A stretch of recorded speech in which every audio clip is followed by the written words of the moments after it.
Hello students, welcome to personal tutor. मैं हूं संयोगिता और हम पढ़ रहे हैं डेटा हैंडलिंग चैप्टर 9 क्लास 6। ये चैप्टर बहुत इंपॉर्टेंट है और इसमें से एक क्वेश्चन जो है वो आपका कंफर्म होता है। 5 मार्क्स का एक क्वेश्चन इसमें से आपका कंफर्म होता है, तो ये स्कोर के पॉइंट ऑफ व्यू से भी देखें तो काफ़ी इंपॉर्टेंट चैप्टर है। चलिए स्टार्ट करते हैं विद डेटा हैंडलिंग। इंट्रोडक्शन, पहले हम इसका पूरा इंट्रोडक्शन पढ़ेंगे, कॉन्सेप्ट समझेंगे और उसके बाद हम एक्सरसाइज पर आएंगे जैसा हम हमेशा करते हैं। So let's see, you must have observed your teacher recording the attendance of students in your class every day. ठीक है, आपने ऑब्जर्व तो ये चीज़ की ही होगी कि आपके जो क्लासेस होते हैं उसमें जब टीचर आपकी अटेंडेंस लगाती हैं तो वो क्या करती हैं, एक फाइल मेंटेन करती हैं, एक रजिस्टर मेंटेन करती हैं अटेंडेंस के लिए, राइट, जिसमें सबके नाम लिखे होते हैं और इस तरफ सबकी डे वाइज अटेंडेंस लगती चली जाती है। जो प्रेजेंट है उसकी जगह पर P, जो एब्सेंट है उसकी जगह पर A लिखा जाता है। तो ये तो आपको पता ही होगा।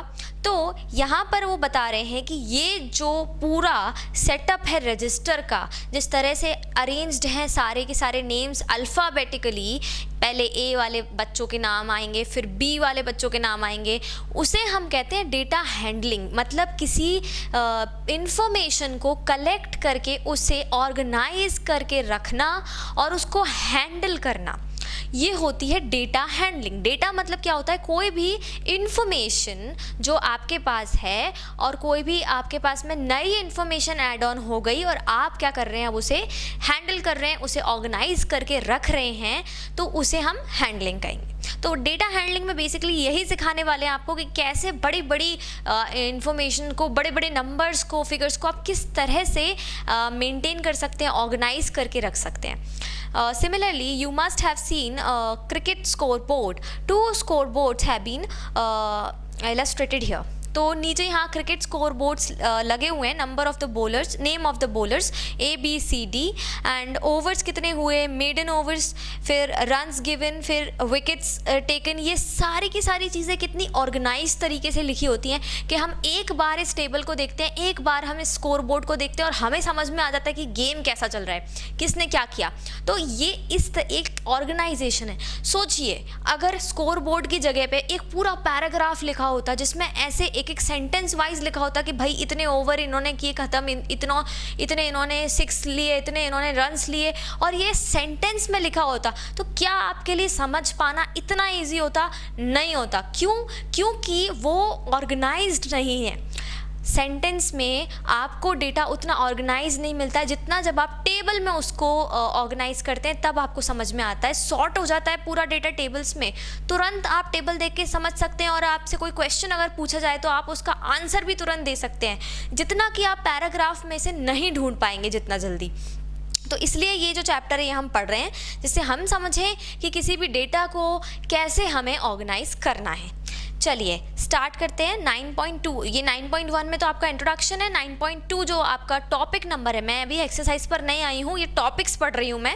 तो पेज नंबर 185 पर जो 9.2 टॉपिक है दैट इज रिकॉर्डिंग डेटा, उसको पढ़ लेते हैं एक बार। Let us take an example of a class which is preparing to go for a picnic. The teacher asked the students to give their choice of fruits out of banana, apple, orange or guava. Uma is asked to prepare the list. She prepared a list of all the children and wrote the choice of fruits against each name.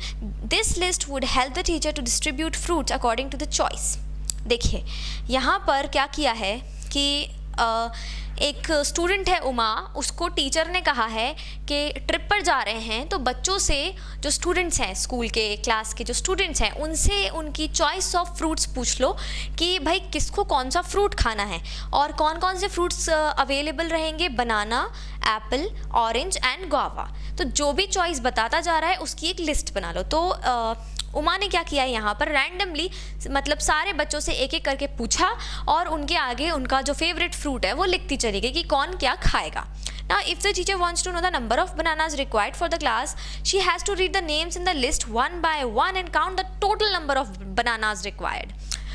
अब अगर teacher को ये देखना है कि कितने bananas की ज़रूरत पड़ने वाली है, तो उन्हें इस पूरी लिस्ट को शुरू से लेके आखिरी तक पढ़ना पड़ेगा और देखना पड़ेगा कि भाई किस किस को बनाना चाहिए, फिर नंबर ऑफ बनानास काउंट करने पड़ेंगे। तो ये कितना बड़ा टाइम कंज्यूमिंग काम हो गया, राइट। तो अगर ये टीचर का वर्क हमें इजी करना है तो कैसे हम इजी कर सकते हैं टीचर का वर्क, देखिए। Salma has another idea, last paragraph जो है, another idea, she makes 4 squares on the floor, every square is kept for fruit of one kind only. She asks the students to put one pebble in the square which matches their choices, and the student opting for banana will put a pebble in the square marked for banana and so on. तो उसने क्या किया यहाँ पर, सलमा को जो idea आया उसने ये किया कि उसने ऐसे 4 स्क्वायर्स फ्लोर पर बना दिए, और 4 स्क्वायर्स बनाने के बाद में उसने यहाँ पर लिख दिया बनाना, यहाँ पर लिख दिया उसने एप्पल, यहाँ पर उसने लिख दिया ऑरेंज, और यहाँ पर लिख दिया गुआवा। अब उसने स्टूडेंट से कहा कि जिसको जो खाना है वो एक एक पेबल, एक एक पत्थर जो है एक स्क्वायर में डालता जाए। तो लास्ट में हमारे पास जितने भी पत्थर होंगे हम उतने ही फ्रूट्स ले लेंगे। तो सपोज़ कि बनाना वाले काफ़ी सारे बच्चे थे तो इतने सारे पेबल्स बनाना में आ गए। फिर 3 बच्चे थे ऑरेंज वाले तो यहाँ पर 3 ही आए। फिर एप्पल वाले थे 5 बच्चे तो ये आ गए 5। फिर यहाँ पर 4 बच्चे थे गुआवा के लिए तो 4 आ गया यहाँ गुआवा के लिए। तो इस तरह से जो सलमा ने लिखा, जो आइडिया निकाला वो इस तरह से था। अब यहाँ पर बस ये पता चल रहा है कि कितने फ्रूट्स की ज़रूरत पड़ेगी, कितने बनाना, कितने एप्पल, कितने ऑरेंज एंड कितने गुआवास। आगे बढ़ते हैं। By counting the pebbles in each square, Salma can quickly tell the number of each kind of the fruit required. ठीक है, try to perform this activity. आपको ये एक्टिविटी अगर करके देखना है तो आप देख सकते हैं, काफ़ी मज़ा आता है बच्चों को एक्टिविटीज़ करने में, तो आप भी ये कर सकते हैं। Now 9.3 Organization of data. To get the same information which Salma got, Ronald needs only a pen and a paper. He does not need pebbles.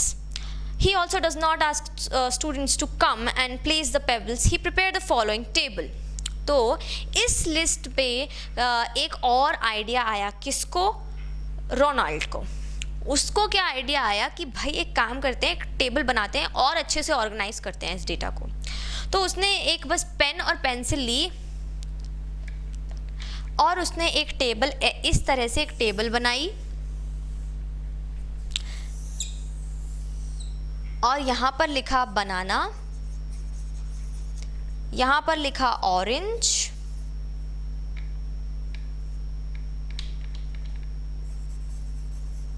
And Apple and guava. फिर यहाँ पर उसने नंबर लिख दिए 3, 5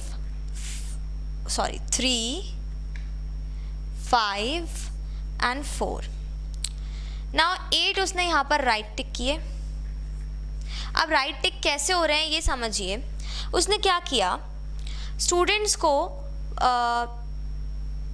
ये जो टेबल बनाई है ये पास करता चला गया और स्टूडेंट्स उस पर टिक करते चले गए कि हम बनाना खाएंगे। तो एक स्टूडेंट ने यहाँ टिक कर दिया, किसी को ऑरेंज खाना था उसने यहाँ टिक किया, जिसको एप्पल खाना था उसने यहाँ टिक किया, जिसको गुआवा खाना था उसने यहाँ टिक किया।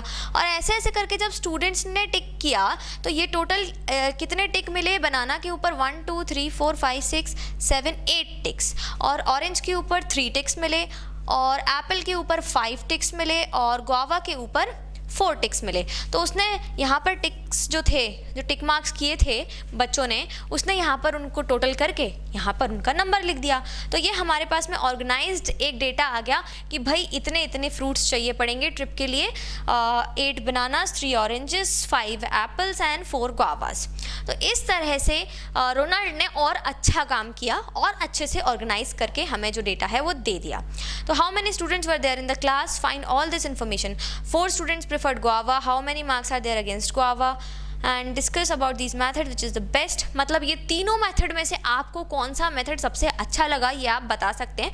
मुझे तो पर्सनली ये लास्ट वाला मेथड ज़्यादा अच्छा लगा क्योंकि इसमें प्रॉपर अरेंजमेंट हुआ है पूरे डेटा का। टीचर के लिए बहुत आसान हो गया है ये देखना कि बनाना कितने चाहिए रहेंगे। फर्स्ट वाला टेबल जो था, जो उमा ने बनाया था, वो भी अच्छा था, बट उसमें टीचर को काफ़ी ज़्यादा टाइम लग जाता ये गिनने में कि कितने फ्रूट्स चाहिए। सेकंड वाले टेबल में भी सेकंड वाले मेथड में भी अच्छा आइडिया था, लेकिन इसमें भी काफ़ी चीज़ें हमें लग रही थी, पेबल्स लग रहे थे, बच्चों को इकट्ठा करना पड़ेगा, और यहाँ पर बस एक लिस्ट में हमारा पूरा काम ईजी हो गया। तो ये होता है डेटा हैंडलिंग। अब इसके हम और अलग अलग तरीके सीखेंगे, अलग अलग क्वेश्चन सॉल्व करके देखेंगे कैसे क्या टर्म्स होते हैं इसमें, और कितने टाइप्स के डेटा जो होते हैं जिन्हें हम अलग अलग तरीक़ों से ऑर्गेनाइज करना सीखेंगे। आई होप कि आपको इंट्रोडक्शन पूरा समझ में आ गया होगा इस चैप्टर का।